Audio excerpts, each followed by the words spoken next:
Sir सबसे पहले आपका नाम क्या हुआ सर? मेरा नाम डॉक्टर अजय कुमार झा हुआ। सर ये लगाने का कोई खास मकसद सर? हाँ, मकसद है, सबसे पहले तो हम संस्था का नाम बता देते हैं कि मेरे संस्था का नाम है घोघडिया प्रखंड स्वराज विकास संघ, और इसी संस्था के द्वारा पटना में एक KDSE knowledge documentation advocacy centre खोला गया। हमारी संस्था लगभग 45 साल पुरानी है, लगभग 45 साल, और ये सर्वोदय आंदोलन से निकली हुई संस्था है। और आज भी ग्राम स्वराज्य की तरफ हम लोग काम कर रहे हैं। हम लोग चाहते हैं कि आप देखेंगे कि वहाँ बैनर में लिखा हुआ है कि हम लोग आज भी चाहते हैं कि स्वस्थ, स्वच्छ और समतामूलक और न्याय प्रिय गांव बने। लेकिन आधुनिक समाज में बहुत चीज़ बदल रहा है, तकनीकी बदल रहा है, परेशानियां बदल रही है, चुनौतियां बदल रही है। लेकिन हम लोग गांधी विचारधारा को, JP विचारधारा को, विनोबा विचारधारा को बनाए रखते हुए आधुनिक ढंग से हम लोग किस तरह से प्रगति की ओर जा सकते हैं, खास के ग्रामीण परिवेश में, इसमें काम कर ये हमारी संस्था का उद्देश्य है।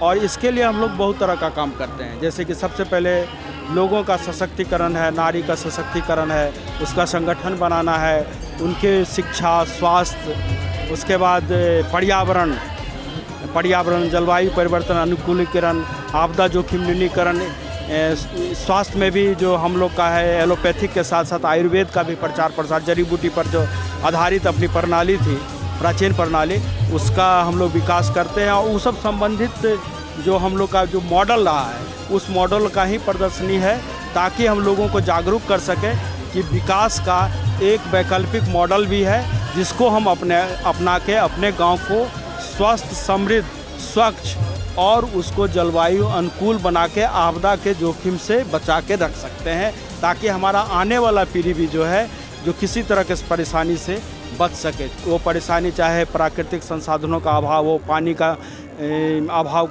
हो, मिट्टी का, जो आजकल मिट्टी ख़राब हो रहा है, गांव की खेती ख़राब हो रही है, उससे वो हमारे अपना जो आने वाला जनरेशन है वो बच सके। इस संबंध में बहुत तरह का काम हम लोगों ने किया है। गांव में हरियाली फैलाने के लिए हम लोग जैसे यहाँ देख रहे हैं कि पंचवटी का कॉन्सेप्ट लेके हम लोग कर रहे हैं। जो पारंपरिक पेड़ होता था, जैसे पीपल था, बरगद था, गुल्लर था, बेल था, इन सब तरह के पेड़ों को कैसे बढ़ावा मिले, इसके लिए गांव-गांव में हम लोग नर्सरी खोल रहे हैं, लोगों को इनकी जानकारी दे रहे हैं। खास कर युवा लोगों को चाहते हैं कि युवा लोग हम लोग से जुड़े। साथ में हम लोग जड़ी बूटी पर आधारित जो स्वास्थ्य प्रणाली है या चिकित्सा प्रणाली है, उसको बढ़ावा दे रहे हैं। उसके लिए भी गांव-गांव में जड़ी बूटी का जो है सो गार्डन, हेल्थ न्यूट्रिशन गार्डन को प्रमोट कर रहे हैं। उससे संबंधित भी यहाँ पर मॉडल मिल जाएगा।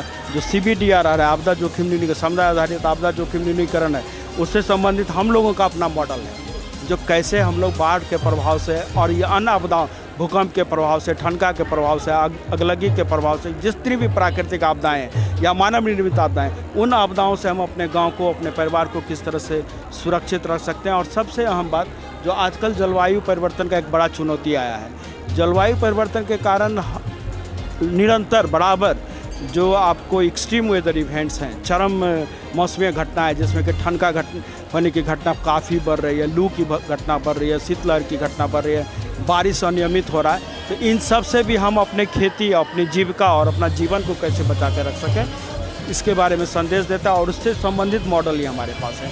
और एक चीज़ और हम कहना कि स्वच्छता से संबंधित बहुत सारा मॉडल है हमके पास, कि हम अपने पानी को कैसे स्वच्छ बना के रख सकते हैं। उसमें एक मटका फिल्टर है, सूरज के रोशनी से हम उसको बचा सकते, वर्षा जल संग्रहण कर सकते हैं।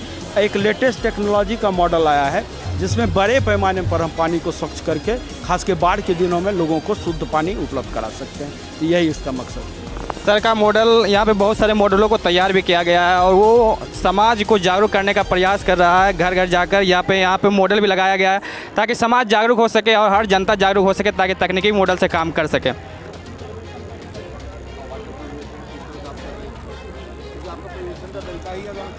सर ये मॉडल इसलिए ज़रूरी है क्योंकि आज के डेट में पानी काफ़ी ज़्यादा व्यर्थ बह रहा है, और सबसे ज़्यादा वर्षा जल, जो कि काफ़ी प्योर जल होता है, उसका कोई यूज़ नहीं होता है। पानी अपने आप बह के चला जाता है नाले में, और नाले से होते नदी, या नदी से होते समुद्र में। जिस जल को अगर हम लोग यूज़ करें तो काफ़ी ज़्यादा जो सामान्य पानी हम लोग जो लेते हैं चापाकल से या बोरिंग से, उसकी कम यूज़ करेंगे, और ये ज़्यादा और काम में आ पाएगा।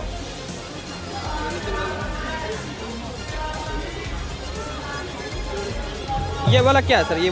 ये वाला वाटर टैंक है। जैसे इसमें ऊपर से बारिश होती है तो ये छत पे आ जाता है, छत के नाली के सहारे से पाइप के द्वारा ये टैंक में इकट्ठा हो जाता है। और इस टैंक से हम क्या करते हैं कि ये बाकी जगह में जो भी यूज़ का चीज़ है, जैसे इसमें नल लगा है, पानी ले लिए, इसको अंदर सब्जी बनाना है, खाना बनाना है, स्नान करना है, उसमें यूज़ आएगा। जानवरों को पीने में भी पानी आ सकता है, ये बहुत सारे काम में आता है। और यहाँ एक सोख्ता गड्ढा बना देंगे, जैसा कि वहाँ हमने गड्ढा आगे बना रखा है, जिससे कि वाटर रिचार्ज भी हो जाएगा ज़मीन में। ग्राउंड वाटर रिचार्ज का भी समस्या इससे सॉल्व हो जाएगा और वाटर लेवल ज़मीन का अच्छा हो जाएगा। बिल्कुल, सर का बताने का मकसद है वर्षा का जल का संरक्षण कैसे किया जाए, जल का संरक्षण कैसे किया जाए, ताकि अधिक से अधिक उसका उपयोग कर सकें।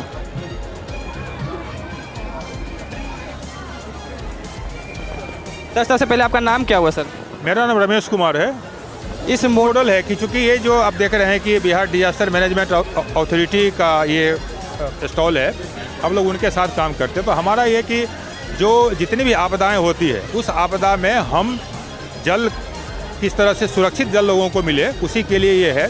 और विशेषकर खास करके जो बाढ़ के समय में या जो जल जमाव वाला क्षेत्र है, उस समय में जो गंदा पानी लोग पीते हैं, वो पानी उसके शरीर के लिए नुकसानदेह होता है।